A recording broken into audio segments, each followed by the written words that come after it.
Hello and thanks for joining us from our studios in Tel Aviv.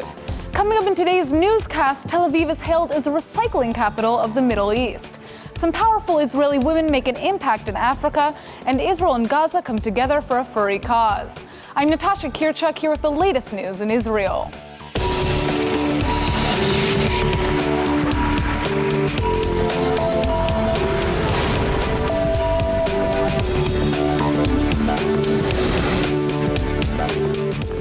The Israeli Prime Minister is speaking out against claims that there's a rift between Israel and the United States. And his comments come just ahead of a visit from the American Vice President Joe Biden. U.S. Vice President Joe Biden is visiting the Middle East this week, and he plans on spending 2 days in Israel. His trip will also include visits to the United Arab Emirates, Jordan, and the Palestinian Authority. White House officials say Biden won't be making a push for renewed peace talks between Israel and the Palestinians, but he will try to calm tensions between the two groups.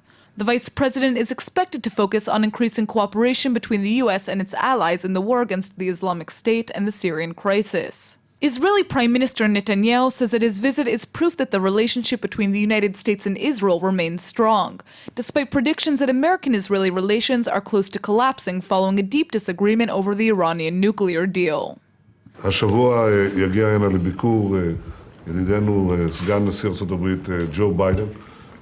הביקור הזה מבטא את היחסים האיתנים בין ישראל לבעלת בריתנו ארצות הברית. יש מי שכבר חזה את קריסת היחסים הללו, לא כך הוא, היחסים הם איתנים בכל המישורים, וגם מול האתגרים שאנחנו עומדים במשותף מולם באזורנו.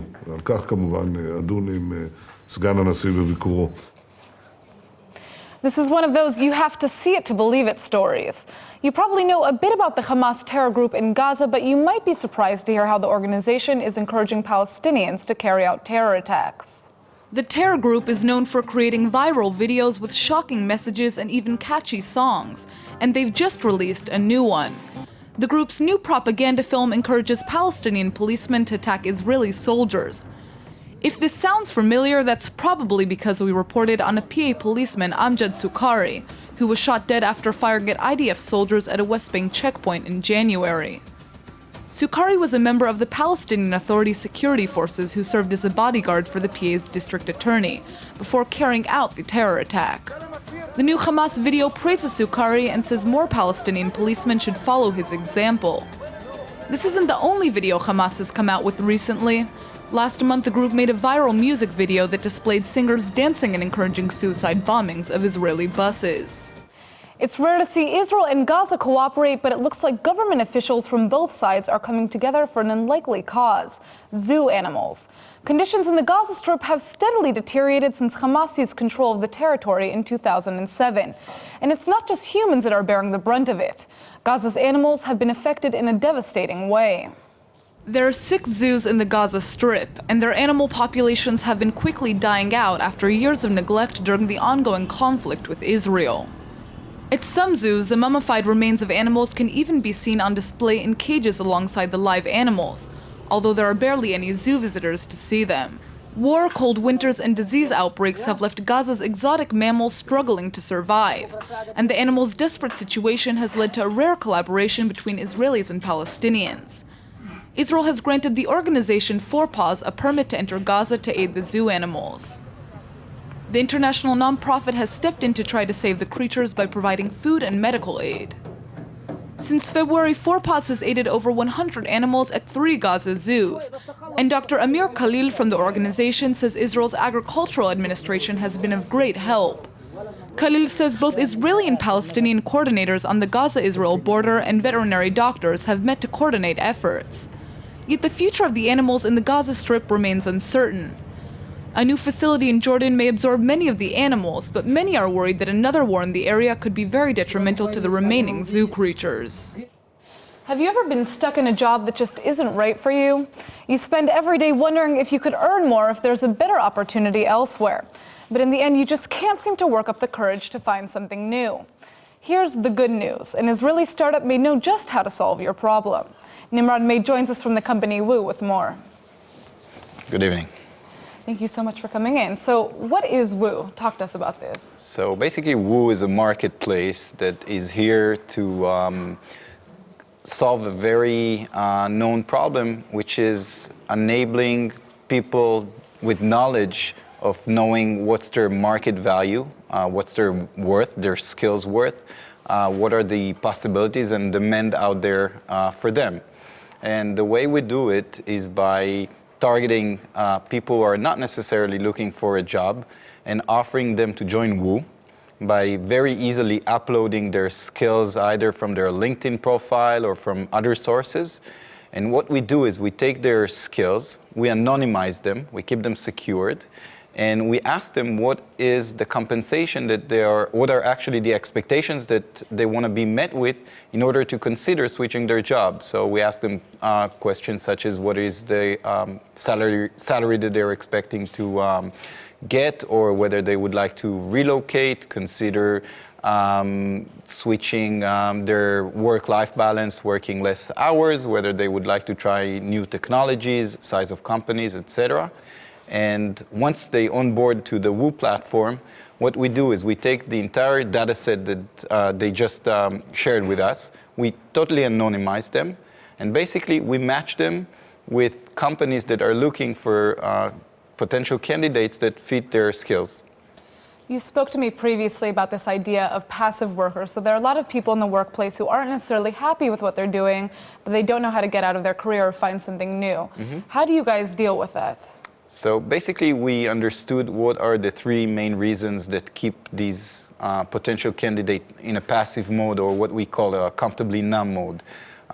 So I think the reason number one why there are so many so-called passive candidates is based on the fact that it requires efforts. For you to go out now and seek for a job, you need to update your CV or start asking if people know what's going on in the market. Second reason why people stay passive is because they are afraid. They're afraid to expose their identity, letting their current employer know that they are in a active job-seeking mode. So right, that you might don't want your boss yeah. to see that you're searching for a new job. Exactly. And third reason is that they're not aware of what are the possibilities and demand and what is their real skills are worth out there. So basically, we come up with the Whoo solution in order to overcome all these three main barriers that keep people in a passive mode. So what sets Whoo apart from other job searching platforms, in your opinion? I think one of the biggest things that set us apart is the fact that what we do is we empower the candidates. We are candidate-centric, and what we do is we try to give them the utmost confidence that they don't need to do a lot, and still they can get great job offers through Whoo. It's huge. And more knowledge, which is very important as well. So they can, I don't know whether they want to reconsider their current salary, they can come with the boss and tell him, listen, we know that people with our skill set can make more money because we realize that through the insights that are generated through Whoo. Have you seen any unique trends or statistics that you've gathered because of the data that you're collecting from these passive workers, I guess that's what So, yes, Whoo, since it's a marketplace and we onboard from both ends, the supply and demand, we gather a lot of very important insights, such as we were asking ourselves, what are the key main factors that employees are looking in order to switch their job? So I think the obvious is salary.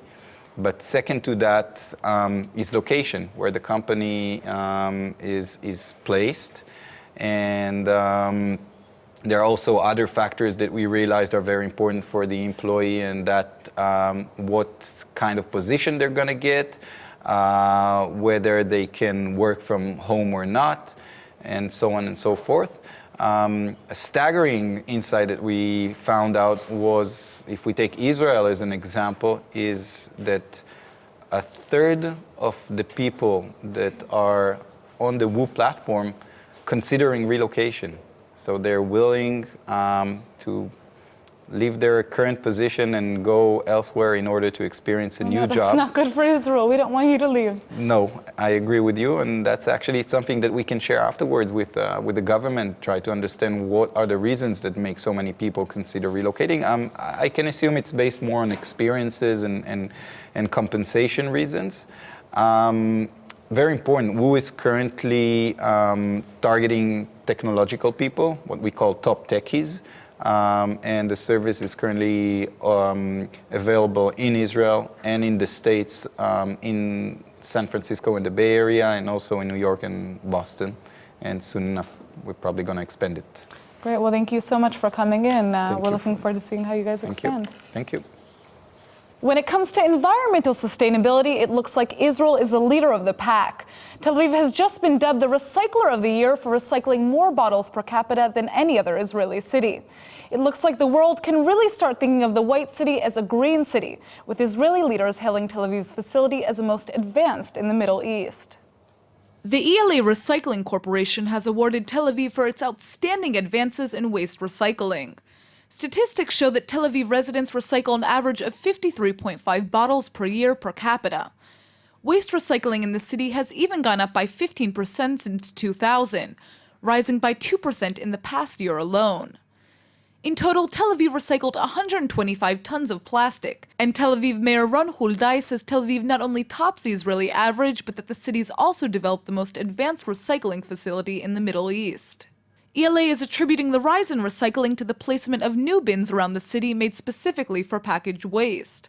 Tel Aviv currently boasts special orange recycling bins outside of 48,000 apartment buildings in the city. And that's not all. Another 25,000 bins are expected to be placed in the city in the near future. The Israeli Environmental Protection Ministry has also just announced a new revolutionary plan to improve Israelis' lives even more. The new plan will offer cash incentives to towns that increase the amount of waste they recycle and will build 46 new sorting and treatment facilities. The Israeli government plans to invest more than 1 billion shekels in the new program, and its goal is to recycle 35% of all waste by the end of the decade. A group of powerful Israeli women are on a mission to connect rural African villages to water and electricity, and they're succeeding by using top Israeli technology. The Power Women have already helped over 100 African villages, and it looks like their organization, Innovation Africa, isn't stopping anytime soon.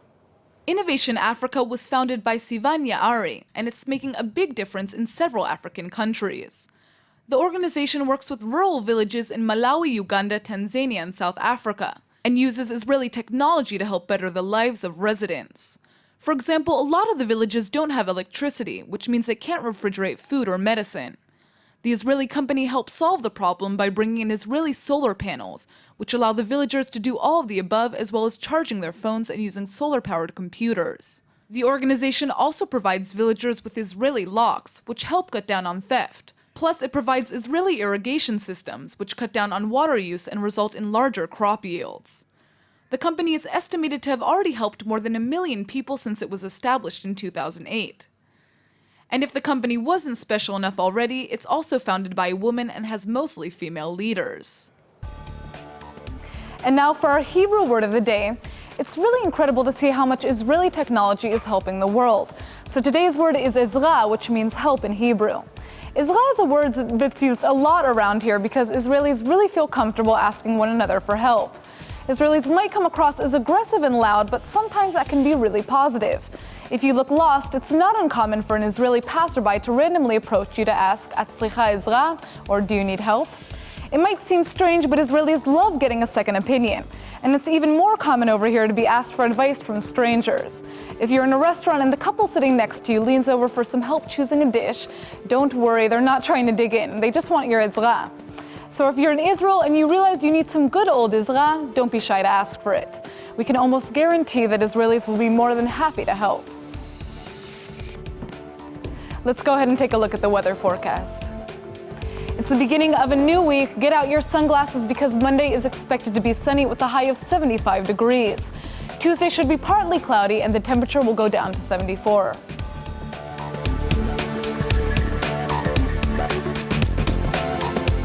All right, everybody, that's it for today's news. Today's exchange rate is 3.91 shekels to the American dollar. Remember to sign up for our daily newsletter at ILTV.tv, and don't forget to check out our evening update every night at 8 p.m. Eastern Time. Thanks for watching, and we'll see you tonight.